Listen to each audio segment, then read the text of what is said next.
Hello, welcome to Christ Village. നമുക്കെല്ലാവർക്കും അറിയുന്ന ഒരു ലിറ്ററേച്ചർ പാർട്ടാണ് ഇഡിയംസ് ആൻഡ് അതാണ് ഇന്ന് നമ്മൾ പഠിക്കാൻ പോകുന്നത്. ഇഡിയംസ് എന്താണെന്ന് വെച്ച് കഴിഞ്ഞാൽ it is a combination of words. പ്രെപ്പോസിഷൻസും ആഡ്വേർബ്സും അല്ലാണ്ട് നമ്മൾ ഫെമിലിയർ ആയിട്ട് യൂസ് ചെയ്യുന്ന വേർഡ്സ് ഉപയോഗിച്ചുള്ളൊരു സിമ്പിൾ സെൻറ്റൻസ്. എന്നാൽ ആ ഇൻഡിവിജ്വൽ വേർഡ്സ് പ്രൊഡ്യൂസ് ചെയ്യുന്ന മീനിങ്ങും ഈ ഇഡിയോമാറ്റിക് എക്സ്പ്രഷൻ നമ്മളോട് പറയാൻ ഉദ്ദേശിക്കുന്ന കാര്യം കംപ്ലീറ്റ്ലി ഡിഫറെൻ്റ് ആയിരിക്കും. സോ നമുക്കിന്നൊരു റാൻഡം വേർഡ് ഉപയോഗിച്ച് കുറച്ച് ഇഡിയംസ് ഡിസ്കസ് ചെയ്യാം. So we'll go with moon. So firstly we'll go with once in a blue moon.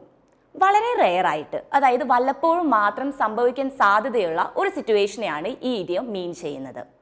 And secondly we have over the moon. ഒരു പ്രത്യേക സാഹചര്യത്തെ അല്ലെങ്കിൽ ഒരു കാര്യത്തെ ആലോചിച്ചുകൊണ്ട് നമ്മൾ വളരെയധികം സന്തോഷിക്കുന്ന ഒരു സിറ്റുവേഷനെ ഈ ഇഡിയം മീൻ ചെയ്യുന്നുണ്ട്. മൂന്നാമത്തേതായിട്ട് we have promise the moon.